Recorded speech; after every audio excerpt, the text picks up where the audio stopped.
Ils sont passionnés. Quand ils parlent de leur métier, ils ont les yeux qui brillent. C'est mon métier, ma passion. Bonjour, c'est Xavier. Et là, je pourrais être dans un bureau avec des papiers, un ordinateur, des crayons, etc.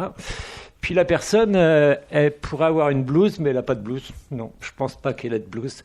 Et puis cette personne-là, elle a aussi quelque chose d'un peu particulier. Elle n'a pas de bistouri, elle n'a pas tous ces trucs-là. Non, c'est pas son truc. Elle a plutôt une trousse à outils. Alors, on va se demander pourquoi une personne qui est dans le domaine de la santé a une trousse à outils. Eh bien, on va lui poser la question, c'est Catel qui est avec nous, elle est ergothérapeute. Bonjour Xavier, effectivement, je suis ergothérapeute. Effectivement, je n'ai pas de blouse. Et effectivement, j'ai plein d'outils un peu partout. Des clés, des mètres. Voilà, je me balade plutôt avec ça. Qu'est-ce que tu fais avec les patients ? On appelle ces personnes-là des patients ? Moi, je les appelle des personnes parce que j'interviens essentiellement dans les structures. Alors, les foyers d'accueil médicalisés, les maisons d'accueil spécialisées et également en EHPAD. Mais aussi à domicile, voilà, à la demande, parce que je suis en libéral, j'ai un statut en libéral, donc j'interviens sur qui a besoin de mes services. Alors à quoi je sers ? Eh ben effectivement, je sers à toutes ces personnes-là qui sont en général en situation de handicap, de grand handicap, qui ont besoin d'appareillage. J'entends fauteuil roulant, électrique, j'entends scooter, tout ce qui peut être aide technique à la marche, lève-personne, verticalisateur, enfin voilà, tout ce qui est un petit peu technique. Et moi, je sers leur autonomie. Pas uniquement leur indépendance, mais leur autonomie. Et je voudrais bien, du coup, expliquer la différence entre l'indépendance et l'autonomie. Je vais donner peut-être un exemple, ça sera plus simple. Je pense à Jean-Pierre, donc qui est une personne dont je m'occupe depuis longtemps. Jean-Pierre, il est en capacité de se déplacer avec un fauteuil roulant, mais pas trop loin, vraiment juste à l'intérieur. Et en fait, moi, je pense que, et tout le monde pense que ça serait bien pour lui qu'il ait un fauteuil électrique parce qu'il pourrait aller dehors sans que ça lui demande trop d'efforts, parce qu'il aime beaucoup aller dehors, profiter du jardin, profiter du parc. Et donc, effectivement, il y a le droit à ce fauteuil électrique et je peux tout faire pour qu'il l'ait. Sauf que Jean-Pierre, il en veut pas. Lui, ce qu'il veut, c'est que quelqu'un l'accompagne tous les jours, dehors. Voilà, c'est lui qui décide. C'est lui qui veut ça. Quand tu parlais d'autonomie et d'indépendance, là, il pourrait être complètement autonome, mais c'est pas ça qu'il veut. Voilà. Il veut être indépendant et son indépendance, c'est avoir quelqu'un avec lui pour se promener. Voilà, et nous, c'est à nous de nous adapter, c'est ça. Lui, il est indépendant parce que je pourrais le rendre indépendant complètement avec ce fauteuil électrique. Sauf que son autonomie à lui, il y a que lui qui sait ce qui est bon pour lui. Et ce qu'il veut, c'est que quelqu'un l'accompagne. Voilà. Donc, à moi de me plier à ça. Voilà. Donc, je vais choisir un fauteuil qui est léger pour que ça soit facile pour les dents.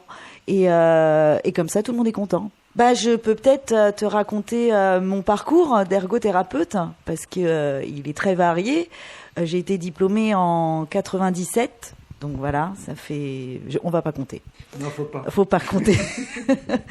J'étais vraiment destinée pour travailler en psychiatrie parce que c'était vraiment le domaine qui m'intéressait le plus. Donc j'en ai fait pas mal. J'ai travaillé en psychiatrie, à Guillaume Régnier essentiellement, 10 ans. Avant un petit peu, j'ai fait de la neurologie, ça m'a beaucoup plu. J'ai eu une expérience, mais plus en boulot d'été. J'étais faisant fonction d'aide-soignante en gériatrie, en maison de retraite sur Paris. J'ai fait ça pour payer mes études, mais j'ai fait ça aussi pour l'expérience parce que c'était une sacrée expérience. Et je suis sortie de cette expérience-là en me disant plus jamais j'irai travailler en EHPAD et plus jamais j'irai travailler les personnes âgées. Simplement parce que, clairement, dans ces années-là, il y avait un accompagnement qui était vraiment pas dans la bienveillance, pour être gentil. Et ça a été une expérience traumatisante pour moi. Et donc voilà, j'ai pris une autre voie, donc la neurologie. Donc je me suis occupée de personnes paraplégiques, tétraplégiques, hémiplégiques, dans un centre de rééducation. Et puis ensuite, voilà, j'ai pu vivre l'expérience de la psychiatrie à Guillaume-Régnier, à Rennes, dans un atelier de menuiserie. Voilà, expérience qui a été très très très enrichissante pour moi et très porteuse. Et puis ensuite, j'ai voulu voyager, donc je suis partie. Et puis surtout, j'avais vraiment besoin de quitter l'institution, qui était un poids pour moi, un peu électron libre. Et donc j'ai voulu tenter le libéral. Voilà. Donc je suis partie parce que j'ai fait une formation pour ça. J'ai fait un DU de neuropsycho et je suis partie travailler avec les enfants autour de Narbonne. Super expérience, j'ai adoré. Donc je me suis occupée d'enfants avec des troubles 10 essentiellement. Dysfonctionnel. Ouais, dyspraxie, dyslexie, dysorthographie, en milieu ordinaire pour beaucoup. Donc j'intervenais dans les écoles pour m'occuper d'eux déjà, pour l'apprentissage du clavier, enfin, tout ça, pour mettre tout ça en place. J'accompagnais les parents et j'accompagnais aussi les instits qui avaient parfois du mal à avoir cette vision-là parce qu'ils sont pas formés. Donc voilà, c'était un peu mon travail. Et puis, je me suis retrouvée à intervenir, toujours dans le statut de libéral, en EHPAD, parce qu'on m'a demandé. Donc, ça faisait 15 ans que j'y étais pas allée. J'avais dit que je voulais plus jamais y retourner.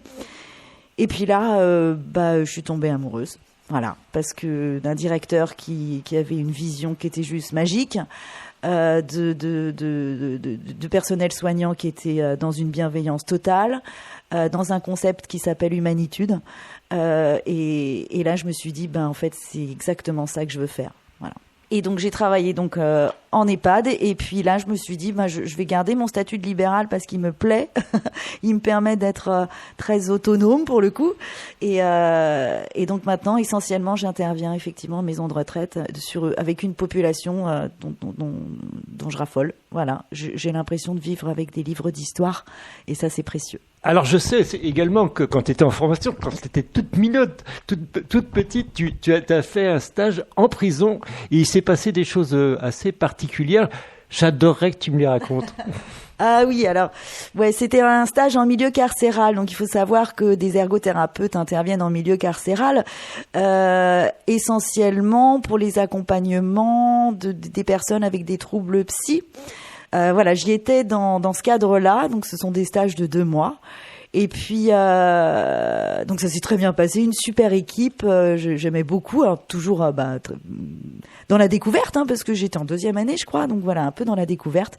Et puis dans cette prison, il y a eu une mutinerie. Voilà, et donc on n'a plus pu rentrer, tous les intervenants extérieurs, tout était bloqué, sauf que dans cet atelier de menuiserie, il y avait beaucoup d'outils pour les activités, dont un atelier menuiserie avait quand même des outils un peu tranchants, coupants, et donc j'ai pas pu rentrer dans cette prison pendant plus de 10 jours. Je pouvais pas venir travailler parce que effectivement il y avait de l'urgence, et je pensais à ça tout ce temps-là.